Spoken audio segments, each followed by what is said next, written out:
In 1203, the man who would become Genghis Khan was drinking mud from a drying lake with 19 men. His army was gone. His adoptive father had tried to have him killed. The force he had spent 20 years building had scattered across the steppe.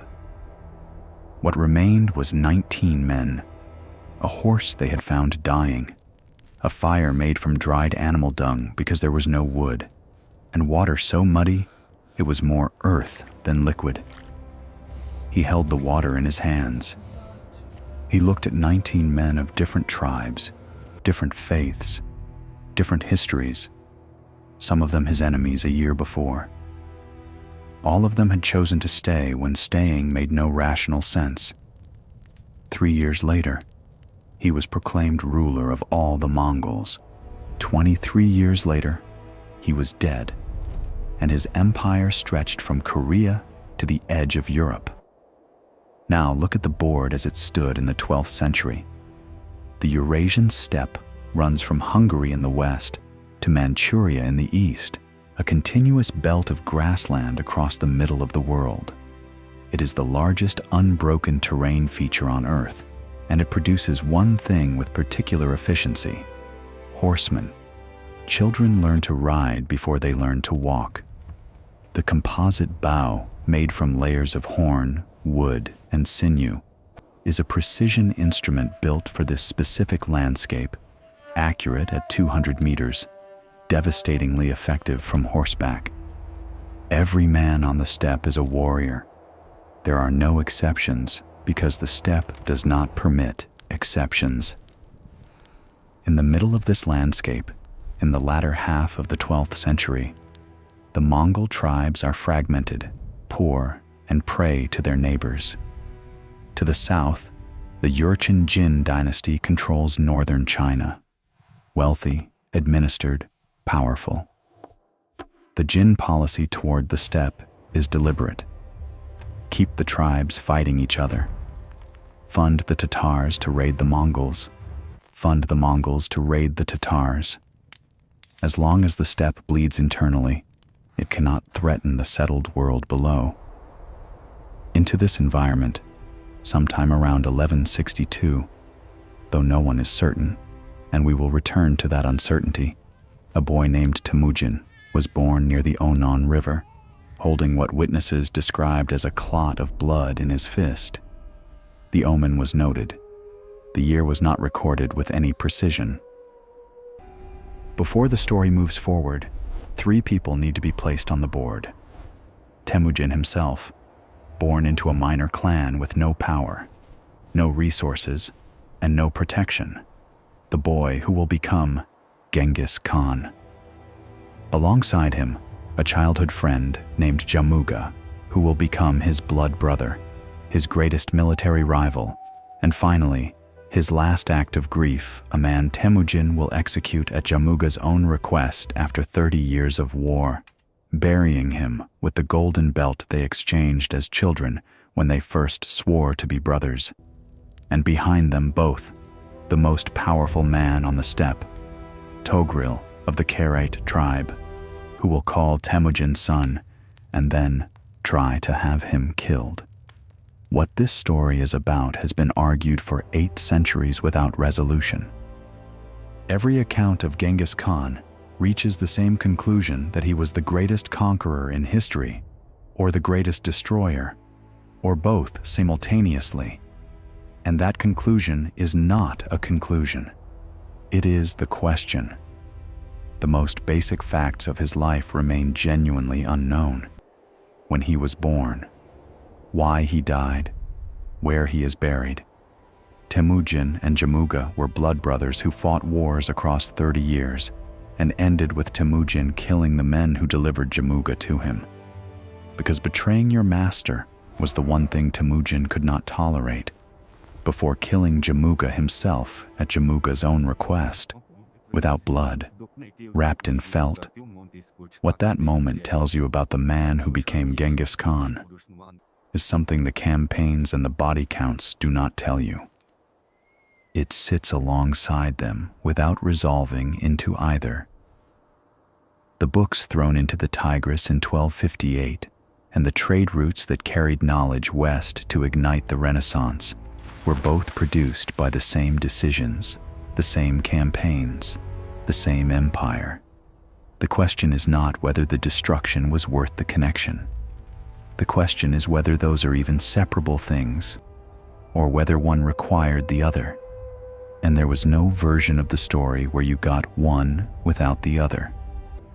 Before the army left for China in 1211, Temujin stood before a council of every tribe on the steppe and received the title Genghis Khan. The historians translate it as either universal ruler or fierce ruler. The distinction matters, and even the name nobody gets right. Nobody knows when Temujin was born. The source written closest to his lifetime, the official account of a Jin dynasty diplomat named Zhao Hong, who visited the Mongol court in 1221, 6 years before Temujin's death, gives 1 year. The Persian historian Rashid al-Din, who had access to the internal Mongol records that no longer exist, gives a different year. The official Chinese history of the Yuan dynasty compiled under the Ming gives a 3rd year. The gap between the earliest and latest estimates is 12 years. Paul Rachnevsky, whose biography of Genghis Khan remains the current academic standard, concluded that Temujin himself probably did not know his exact birth date. This is not a minor detail. The man whose descendants are now identified in 16 million living people by Y chromosome analysis cannot be placed with certainty in the year of his birth. We know more about the genetic consequences of his life than we know about when it began. What the steppe made before Temujin can be reconstructed from the environment itself. Life on the Eurasian grassland does not permit softness. Winters reach temperatures that kill the unprepared. The land does not farm easily. Survival depends on animals, goats, sheep, yaks, and above all horses, and on the ability to move, to follow the grass, to relocate when the season demands it. A Mongol camp could be assembled or dismantled in under an hour. Nothing permanent, nothing immovable. This was not poverty. This was adaptation to a specific set of conditions, refined over centuries into something that looked like a way of life because it had become one. The adaptation produced warriors, not by intention, but by necessity. Every man rode, every man shot, every man hunted. The skills of survival and the skills of war were the same skills, practiced from childhood without distinction. A Mongol boy learning to track a deer across the frozen steppe was learning to track an army. The bow he carried could kill at 200 meters and be fired from horseback at full gallop. He had been practicing since he could hold it. By the time he was a man, he did not think about the bow any more than he thought about breathing. The tribes did not unite because unity was not the natural condition of the steppe. The natural condition was fragmentation, alliance, betrayal, and revenge cycles that repeated across generations without resolution. The Jin dynasty below knew this and used it deliberately, funding one tribe against another, keeping the violence horizontal rather than vertical, preventing the energy of the steppe from ever pointing south. As long as the Mongols and the Tatars were killing each other, they were not a problem. They had been killing each other for as long as anyone could remember. Into this world, Yasuge, a minor chieftain of the Borjigan clan, was poisoned by Tatar rivals during a shared meal. He had abducted his wife Hoilun from a Merkit man years earlier, sparking a feud that would outlive him by decades. He made it home to die. His sons were 9 and younger. The clan immediately abandoned the family. They took the horses, they took the food. An old man named Charaka, who protested, was speared in front of everyone. The widow Hoylun and her children were left on the steppe at the beginning of winter, with nothing. Temujin was 9 years old. He was not the eldest son. He was not heir to any title. He was a boy whose father had just died and whose community had just demonstrated, clearly and publicly, that survival was a function of power and nothing else. In the years that followed, he killed his half-brother Bektar over a fish. Not impulsively, he and his brother Kassar discussed it, planned it, and carried it out. Bektar had been taking their food and asserting dominance over the family. His mother Holin was furious. She told them the family could not fight its real enemies if it destroyed itself from within. She was right. Temujin also understood that lesson. Both things were true simultaneously, processed by a 9-year-old boy in a family with nothing, and both stayed with him. He did not forget either of them. Lake Baljuna, 1203. The lake is drying. Where there should be water, there is mud, brown and thick, barely liquid. Temujin cups some in his hands and drinks it. Take this slowly. He has been building for 20 years. He formed the alliance that rescued Borte from the Merkit when he had no army, using the relationship his father had left him. The blood brotherhood with Togrul of the Kerayat, the only inheritance that survived Yesugei's death. He built from that alliance outward, winning battles, losing battles, being beaten by Jamuga at Dalan Baljut in 1187 badly enough that he disappeared from the historical record for years. He came back. He built again. He defeated the Tatars, the tribe that had poisoned his father, and distributed their warriors into his own forces rather than keeping them separate, breaking the tribal structure that had kept the steppe fragmented for generations.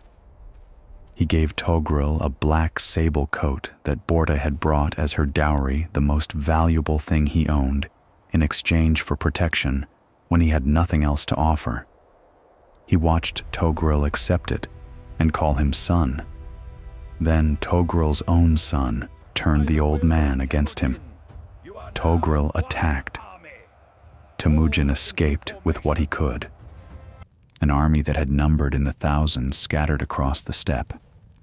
Men who had followed him for years chose, in the moment of crisis, the safer direction. What remained, when the flight was over and the counting was done, was 19 men. 19. He knows their names. One is Borakul, who had come to him from a conquered tribe and never left. One is a Muslim. One follows the Christian faith. One worships the old spirits of the steppe. They are from different origins, different beliefs, different histories. Some of them were his enemies before circumstances brought them here. None of them share a clan. None of them have a tribal obligation to stay. The thing that kept them at Baljuna is not a system or an ideology or a blood tie. It is something in the specific person standing before them, something in the particular way Temujin has treated each of them over years of shared hardship, something that is not transferable to another leader and not explainable by the logic of the steppe. They are not loyal to a cause. They are loyal to a man. This distinction will become the foundation of an empire. Right now, in 1203, it is 19 people at a drying lake. This is not loyalty to an idea. It is loyalty to a person, and that specific quality earned through years of specific acts toward specific people is what the entire system Temujin will build afterward is designed to replicate at scale. They find a horse. It is already dying. They cook it over the dung fire. They drink the mud water because there is no other water. Temujin holds the water in his hands and looks at the 19 men and says something that the secret history of the Mongols records as a promise. If we survive this, I will share everything with you. Not some of it, everything. We will live together. We will die together. If I break this promise, let me be like this water poured out and gone. The secret history is the oldest surviving document written in the Mongolian language. It was composed for the Mongol royal family by people who served the Mongol royal family for the explicit purpose of preserving the legacy of Genghis Khan and his descendants. It is, in every meaningful sense, a document that had reasons to make its subject look good. And yet, it records this moment, Temujin drinking mud with 19 followers, having lost everything, at the lowest point of his entire campaign in full, without apology, with the specificity of something that actually happened. It also records that he killed his half-brother, that questions surrounded his oldest son's parentage, that he lost battles, that he fled. When a document written for a dynasty records the dynasty's founder at his most desperate and most compromised, that is not propaganda. That is a chronicle that understood the moment mattered more than the image. Baljuna is in the secret history because the people who came after remembered it as the beginning, not as the embarrassment. He is not yet Genghis Khan. The Kurultai that will give him that title is 3 years away. The campaigns that will take his armies to the gates of Europe are decades away. He is a man somewhere in his 40s drinking mud from a drying lake with 19 followers, having lost everything he built, facing a steppe full of enemies and a horizon full of uncertainty. He drinks the water. He makes the promise. The 19 men stay. In the morning, before anything else, he sends a message to his brother Kassar, who had separated from him during the flight. He sends another to a clan that had been neutral. He begins again with what he has, which is 19 men who chose to stay when staying offered nothing, and the specific quality of presence that made them choose it. 3 years later, every enemy on the steppe is gone, and the Kurultai will gather on the banks of the Onon River to give him a name the world will not forget. But the empire does not begin at the Kurultai. It begins here, at a drying lake, with mud water and a dying horse, and 19 men who had no reason to stay except that they knew exactly who they were staying for. The name is not Genghis Khan. It never was. The Arabic scholars who wrote about the Mongols in the 13th century had no sound in their language equivalent to the initial consonant. What they transcribed became what the Western world inherited and repeated for 8 centuries. The correct rendering in the Mongolian that Temujin actually spoke is closer to Genghis Khan. The pronunciation that has echoed through histories, films, and popular memory is a transliteration of a transliteration, 2 languages removed from the original, bearing only a passing resemblance to what the man himself was called. The title is also contested. The traditional translation universal ruler is almost certainly wrong. Igor Derashevils, whose translation of the secret history is the current scholarly standard, concluded that the root word points toward fierce or hard rather than universal.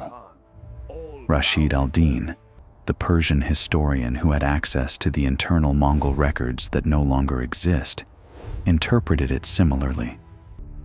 The academic consensus has shifted over the past generation. The name that conquered the world means something closer to fierce ruler than ruler of all. There is a specific reason Temujin chose a new title rather than an existing one. In 1201, his rival Jamuga had claimed the title Gurkhan Universal Ruler at his own council. Temujin did not take a title his enemy had already used. He took something different, something that described what he was rather than what he claimed. Fierce, not universal. The distinction between those two words contains the entire argument about what he built. At the Kurultai on the banks of the Onan River in 1206, Temujin stood before the assembled leaders of every tribe on the unified steppe and accepted that title. White banners were raised. Shamans beat drums. A man who had drunk mud from a drying lake with 19 followers 3 years earlier was now the ruler of a force that had never existed before in this form. Before the Kurultai, one final account had to be settled. Genghis Khan of the Naiman was the last significant military opponent, and Jamuga was his ally. At Chakirmaut in 1204, Temujin ordered every soldier to light 5 fires at night, making the Mongol camp appear far larger than it was. Genghis Khan's nerve broke, looking at the horizon burning with light. His own officers forced him to fight anyway. In the middle of the battle, Jamuga led his men off the field and left, whether deliberate sabotage or simply the rational decision of a man who saw the outcome already written. The result was the same. Genghis Khan died. The Naiman were absorbed. The steppe was Temujin's. What Temujin built at the Kurultai rested on several foundations, each one solving a problem that had kept the steppe fragmented for centuries. The decimal organization units of 10, 100, 1,000, 10,000 broke tribal allegiance by mixing men from different origins into the same units, making the unit their family rather than the clan. A Tatar and a Merkit and a Karit, placed in the same arban of 10 men, training together and eating together and sleeping in the same camp, became Mongols before they remained anything else. The Keshig, the elite guard of 10,000 men, drawn from the sons of the most powerful leaders across the unified steppe, served a purpose that its honorable name did not fully advertise. These were not simply the finest warriors. They were the sons of every man whose loyalty Temujin needed and could not fully verify. When the son of a powerful leader served in the Keshig, the father had a reason to remain loyal that went beyond oath and ideology. This was a hostage system called by a name of honor, and it worked precisely because the men inside it genuinely became an elite, giving their fathers pride rather than only leverage. Both things were simultaneously true. The system was designed so they could not be separated. The yam relay stations with fresh horses every 25 miles would eventually allow messages to travel 1,000 miles in days. The Yasa codified laws that mandated death for theft, for lying, for urinating and running water, and simultaneously guaranteed freedom of worship for every faith inside the empire. The Muslim, the Buddhist, the Christian, and the shamanist, who had sat around a dung fire at Baljuna, were now all protected by the same law. The law was built by the man who had sat with them. The man who drank the muddy water had promised everything. The system he built at the Kurultai was his first attempt to honor that promise at scale. In 1211, Temujin led approximately 100,000 men south toward the Great Wall. He was taking every able-bodied male in Mongolia with him, roughly 90% of the male population, leaving perhaps 2,000 men to guard the homeland. This was not a raid. This was an existential commitment. If the campaign failed, there would not be enough men on the steppe to rebuild what had been lost. The unified Mongol nation, 5 years old, would die in China.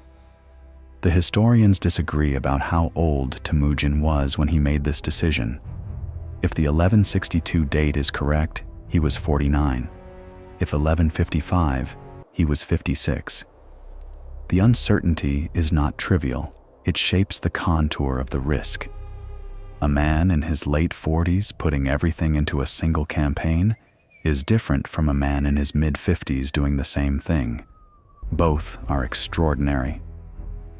The specific weight of the gamble depends on a year nobody recorded.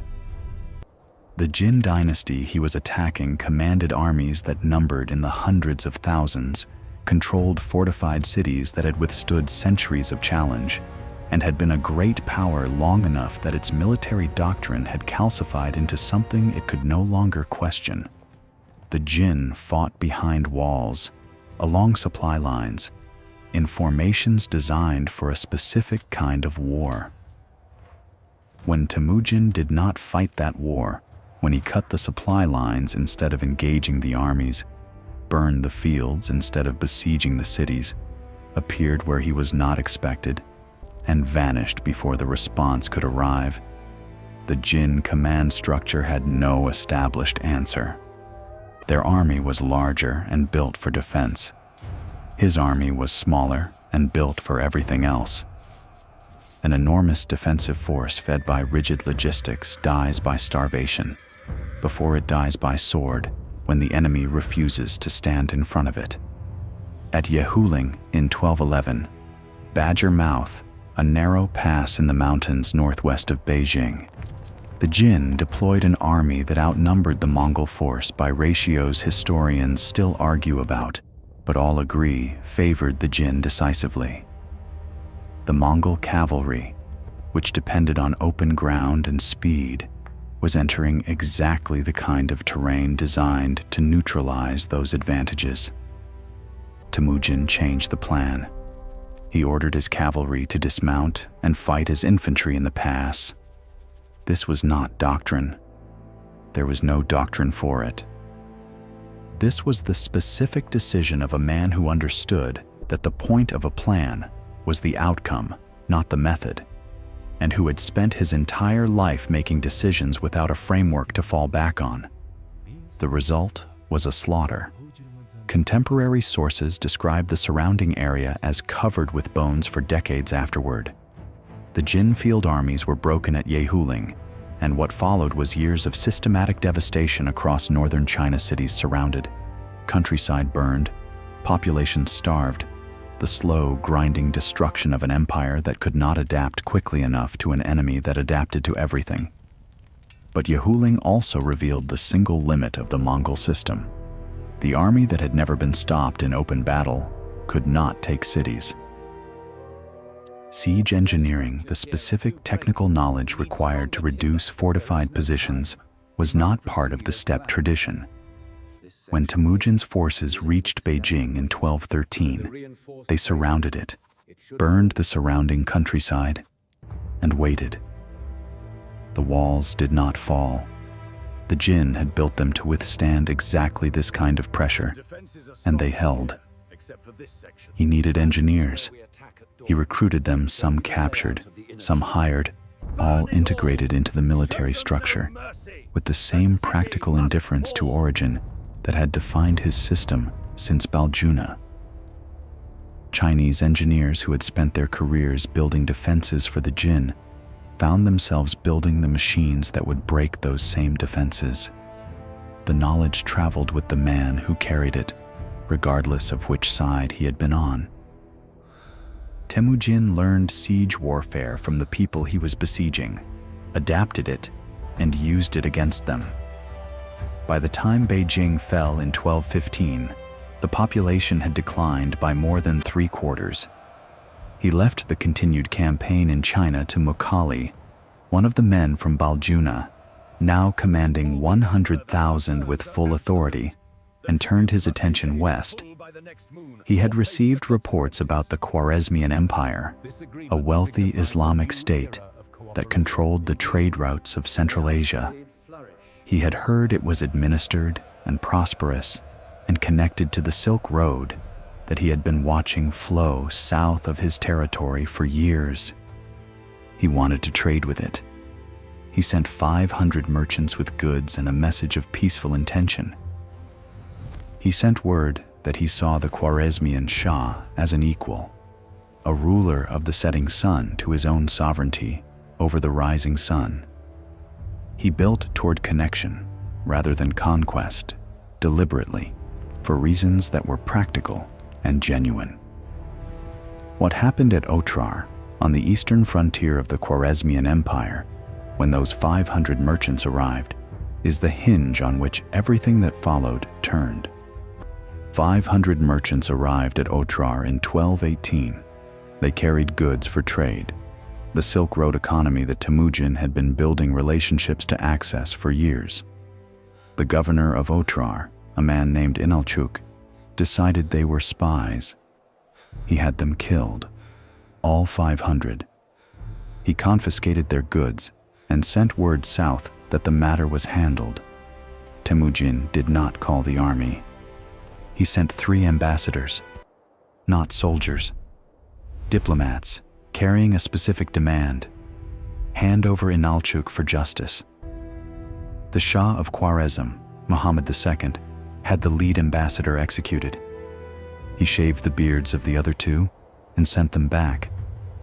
Shaving a man's beard was the specific humiliation reserved for those beneath contempt, a public declaration of status so low it did not require further explanation. The 2 men with bare faces walked back across the steppe, carrying the Shah's answer in the most visible possible form. Temujin went alone to the mountain of Burkhan Khaldun. This was the sacred mountain near his birthplace, the mountain his family believed connected the steppe to whatever moved above it. He removed his hat. He prostrated himself on the ground. He stayed for 3 days. The sources record that he wept. They do not record what he said, only that when he came down, the army was called. He had tried peace twice. A trade caravan of 500 people, sent in good faith, answered with a massacre. 3 diplomats sent to resolve the massacre through negotiation answered with an execution and a public humiliation.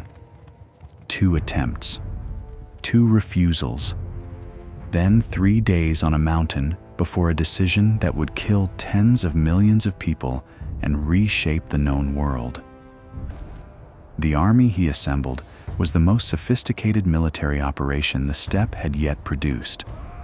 The force was divided into multiple columns, striking from different directions simultaneously, designed to prevent the Shah from concentrating his army of 400,000 into a coherent defense. Jochi and Jebe led one column into the Fergana Valley as a feint, drawing the Shah's attention east. Temujin himself led the main force, estimated at 40,000 to 50,000 men, on a route that crossed the Kizilkum Desert, which military logic had classified as impassable. He found guides who knew the secret water sources. He crossed it anyway, emerging behind the Shah's defensive line in February 1220, like something that should not have been able to exist. Bukhara fell first.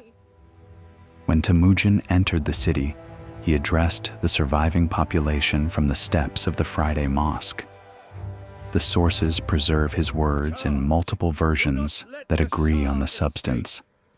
I am the punishment of God. If you had not committed great sins, God would not have sent a punishment like me upon you. Then he had the city burned. Samarkand, the Shah's capital and one of the great cities of the medieval world, fell 10 days after the siege began. The population was divided with the efficiency the Mongol system had developed for exactly this purpose. Craftsmen and engineers were stripped out and sent east. The rest were processed. Shah Muhammad fled. Jebe and Subutai were given 20,000 men and told to find him. He died on an island in the Caspian Sea, alone, having lost his empire to a man he had humiliated twice, with the apparent confidence that nothing would follow. Inalchuk, the governor who had ordered the 500 merchants killed, was captured. The Mongols held him down and poured molten silver into his ears and his eyes. What he had taken from others was returned to him in the most specific form available. Temujin did not want this war. The sequence is documented: merchants first, diplomats second, 3 days of prayer on a mountain third, army fourth. He tried peace before he tried war, twice, and went to a sacred place to weep before he made the final decision. The campaign that followed killed tens of millions and created the trade network that would eventually connect civilizations in ways that no previous empire had managed. Temujin tried peace twice. Both times, peace was refused in the most public and contemptuous manner available. He went to the mountain and stayed for 3 days before calling the army. The question is not whether the war was justified. The question is what you do with the specific sequence of events. 500 dead merchants, 1 executed ambassador, 2 men sent back with their beards shaved, the most powerful army on earth standing behind you, and the entire steppe watching how you respond. He could have absorbed the humiliation, preserved the peace, chosen connection over war. Perhaps the Silk Road develops differently without the destruction. Perhaps the cities of Khwarezm still exist. Perhaps the tens of millions who died do not die. He could not absorb the humiliation, not with the steppe watching, not with the men from Baljuna behind him. Was there a version of Pax Mongolica that did not require what preceded it? Or was the connection only possible because the destruction came first? We do not know. Nobody knows. Before the Khwarezmian campaign, before Beijing, before the Kurultai, Temujin had one final account to settle with the steppe. Jamuga had escaped after Chakirmaut. The Naiman were gone. The coalition was broken. The unified steppe answered to Temujin in every practical sense.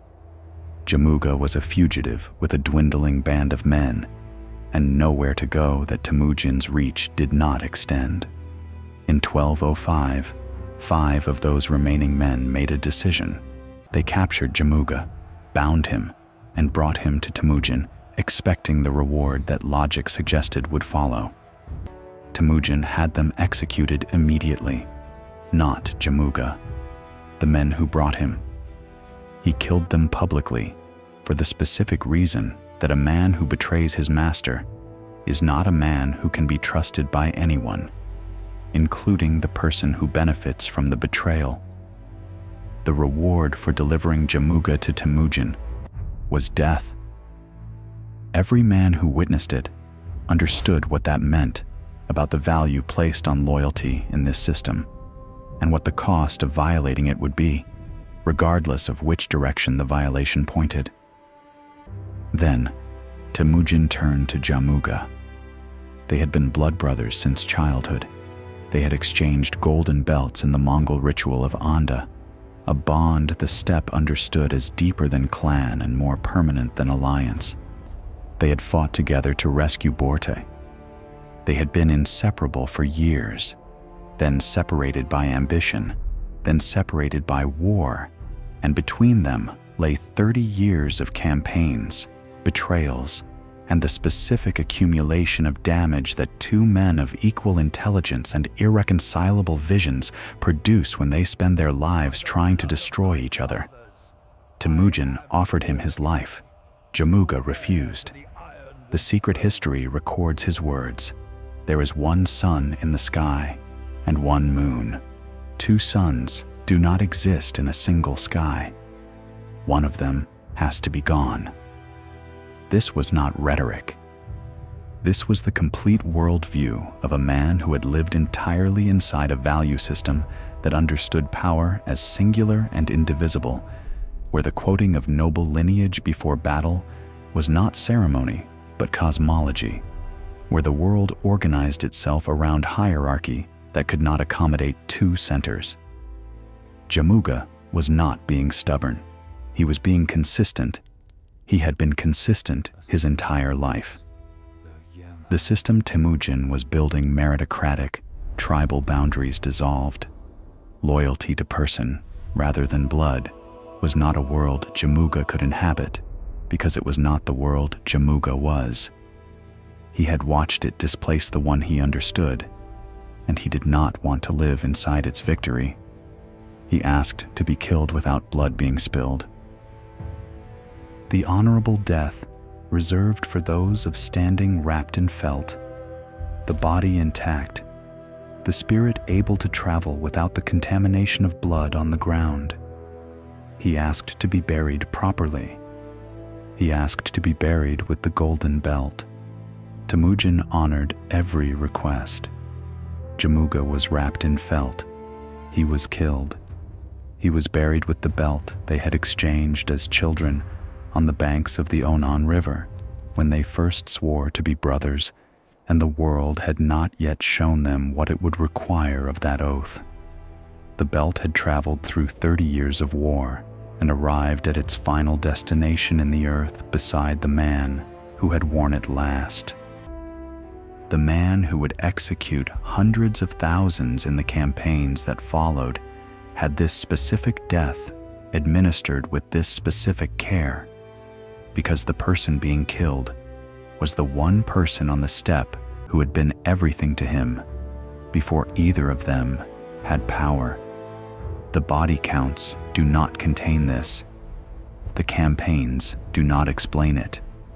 It sits alongside everything else in the record without resolving into either the destroyer or the builder.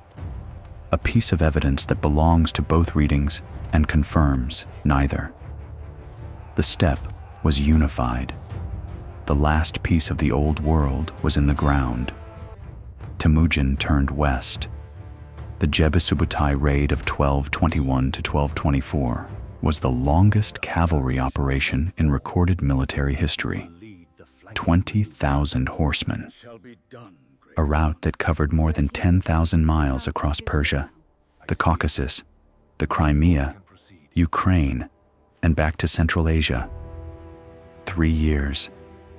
Fought against Georgia twice, against the Cuman tribes, against the combined forces of the Kievan Rus princes at the Kalka River in May 1223, and then returned to Mongolia as ordered.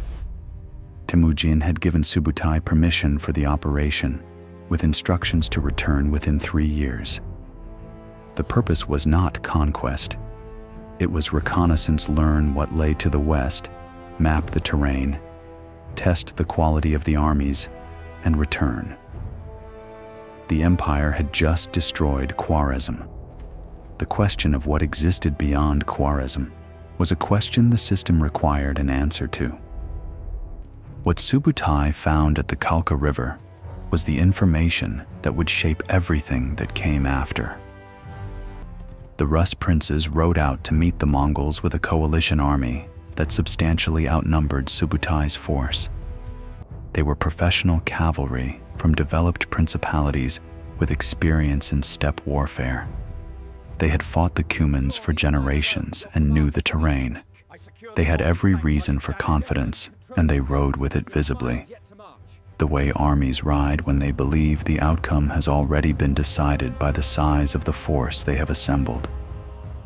Subutai retreated. He retreated for 9 days across 200 miles of open steppe, drawing the Rus pursuit behind him in a column that stretched further with each day as the horses tired and the infantry fell further back, and the various princes argued about whose men should lead and whose glory should be greatest. The Mongol withdrawal was not a rout. It was controlled, consistent, just fast enough to stay ahead of the pursuers, just slow enough to keep them following. 9 days of this, the Rus army spreading thinner and longer with each one, the command structure fraying under the specific pressure that extended pursuit places on coalitions where the individual commanders have different ambitions. On the 9th day, at the Kalka River, Subutai turned around. The battle lasted a single afternoon. The Cuman cavalry collapsed first and fled back through the Rus infantry advancing behind them, turning the collision into chaos before the main engagement even began. When the Mongol heavy cavalry turned and struck, it struck an army that had been marching hard for 9 days, was strung out across miles of ground, had no coherent formation, and was now being hit from the front while its own retreating allies hit it from behind. The outcome was not a battle. It was a completion of a process that had been running for 9 days before the first sword was drawn. The Rus princes who survived into captivity were laid under wooden planks on which Subutai's officers ate their victory feast. The princes were crushed to death slowly beneath the weight over the course of the meal, without blood being shed, the specific execution reserved by Mongol custom for enemies of standing, returning the honor of the death, even while delivering the death. This was the answer to the Rus execution of Mongol ambassadors earlier in the campaign. The specific act returned to the specific people who had ordered it. Subutai rode east. He did not press further into Europe. He had what he came for: the map of the river crossings, the quality of the armies, the political fragmentation of the principalities, the location of every defensible position and every indefensible one. 14 years later, Batu Khan and Subutai would return with a force 10 times larger and use every piece of that knowledge to reduce Russia to a vassal state in a single winter campaign. The Rus chronicles recorded the departure with a bewilderment that the sources have preserved intact across 8 centuries. God knows whence they fetched them against us or where they hid themselves afterward. The army that had appeared from the east had gone back into the east, and no one on the western steppe knew what it meant or whether it was coming back. Temujin never saw the Kalka River. He never reached Europe.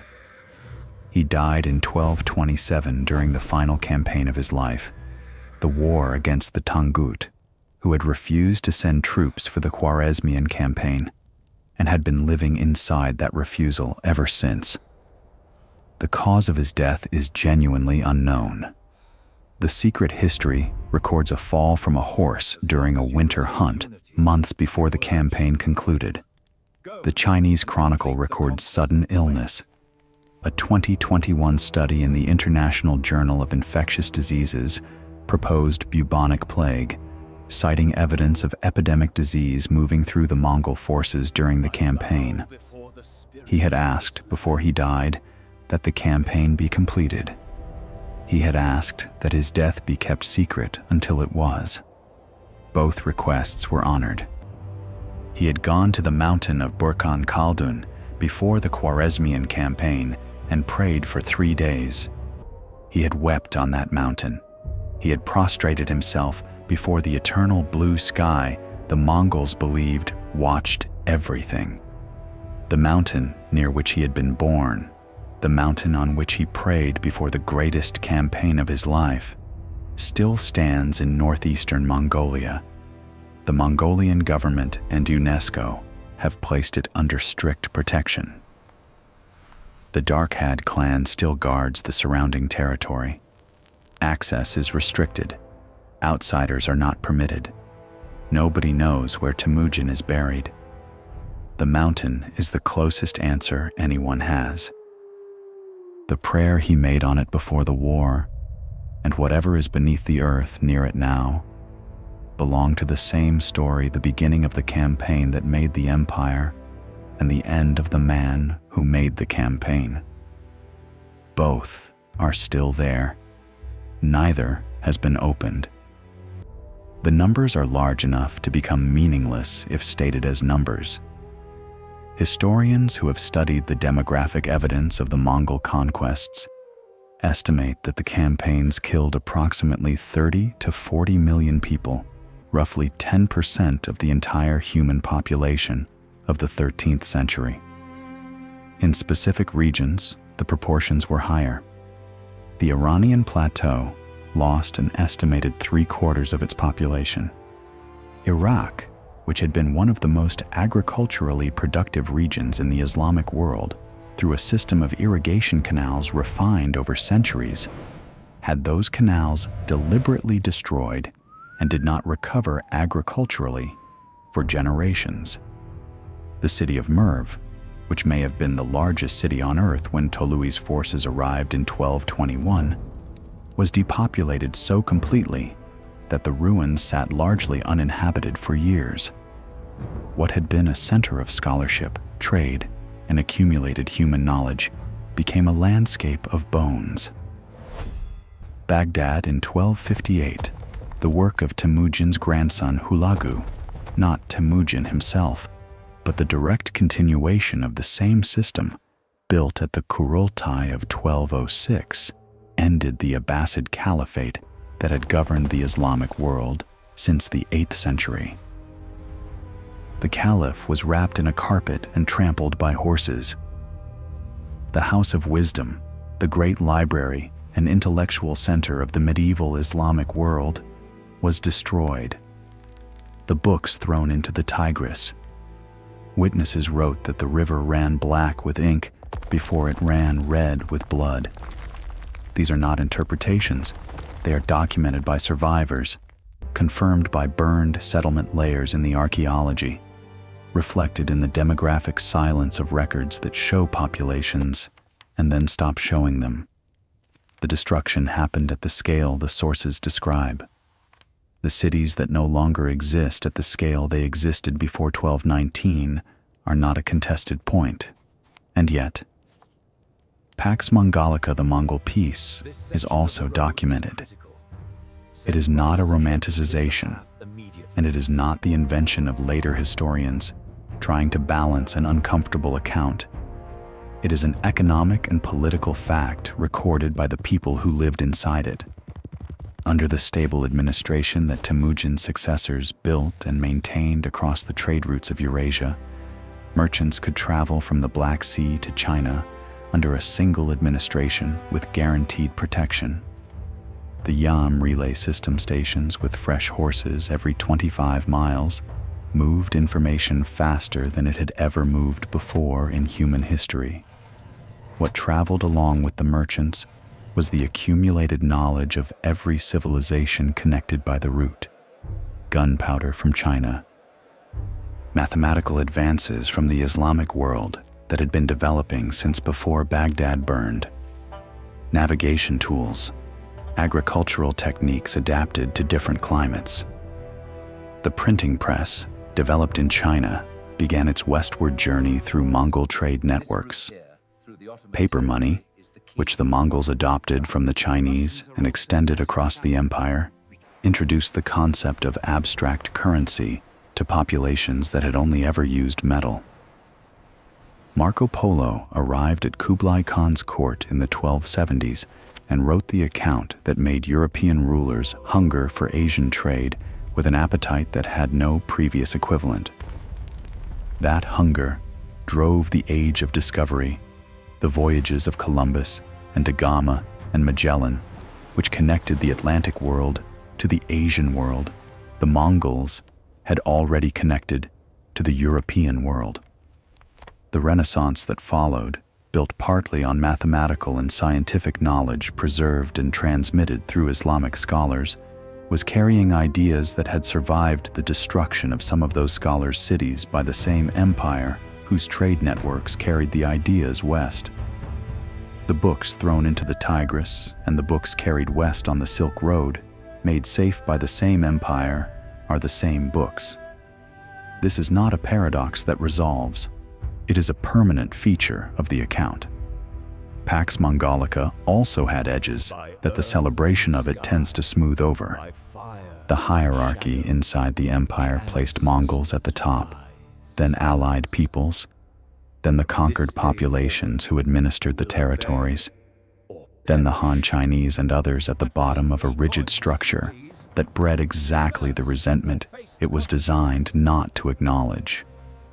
The tolerance that protected Muslim, Buddhist, Christian, and shamanist simultaneously was real, and it coexisted with a system in which those same people had no legal protection against Mongol violence.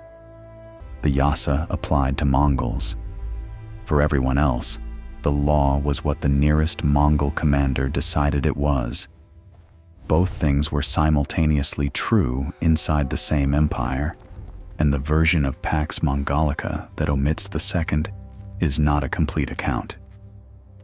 What remains after the destruction and the connection have both been accounted for, is the question of whether they are separable, whether there was a version of the trade network that did not require the erasure of the cities it connected, whether the hunger for Asian goods that drove European exploration could have been created by a Silk Road that had not been secured by the specific combination of terror and administrative efficiency that the Mongol system deployed. The historians have not answered this question. They have been trying for 8 centuries. In 2003, the American Journal of Human Genetics published a study analyzing Y chromosome data from 16 populations across 10 countries. The finding was that approximately 8% of the men living in the territory of the former Mongol Empire share a Y chromosome pattern consistent with descent from a single male ancestor approximately 1,000 years ago. The researchers identified this ancestor as Genghis Khan, 16 million living men. The genetic footprint of the Baljuna oath, the Kurultai, the campaigns, the harem of 23 official wives, and more than 500 women in the imperial household. The most genetically consequential individual in human history is a man whose birth date no one recorded with certainty, whose cause of death is still debated, and whose grave has never been found. The birth date nobody agreed on the 12-year gap between the earliest and latest estimates. The conclusion of the scholar whose biography is the current standard that Temujin probably did not know it himself belongs to the same man as 16 million living descendants. The uncertainty at the beginning and the genetic certainty at the end are not two different stories. They are the same story, told from opposite ends, meeting in the middle at a man who drank mud from a drying lake with 19 followers in 1203 and promised to share everything. He kept the promise. The 19 men from Baljuna and their descendants held positions of honor in the empire for generations. The template of loyalty above bloodline, merit above origin, became the institutional framework of the largest land empire ever built. It also became a machine that could not stop itself warriors paid in plunder, which required campaigns, which required enemies, which required the specific form of destruction that produced the specific form of connection, that produced the specific form of world, that produced the 16 million. The man who wept on the mountain of Burkhan Khaldun before calling the army that killed tens of millions. The man who executed the 5 men who delivered Jamuga, because betraying your master was worse than being your master's enemy. The man who buried Jamuga with the golden belt from their childhood. The man who recruited the engineer who had built the walls that resisted him, because the engineer's skill mattered more than which side he had been on. The man who gave religious freedom to every faith in the empire, because 19 men of different faiths had sat around a dung fire at Baljuna, and he had promised them everything. All of these are the same man. None of them cancel any of the others. One question for the comments: was the connection worth the destruction? Or is that even a question that can be asked about events at this scale, by people living inside the world those events produced? Tell us what you think. We read every comment on this channel. And if you want to be here the next time a story like this surfaces from somewhere it was nearly lost, subscribe. We will not let the silence win. There is one more thing.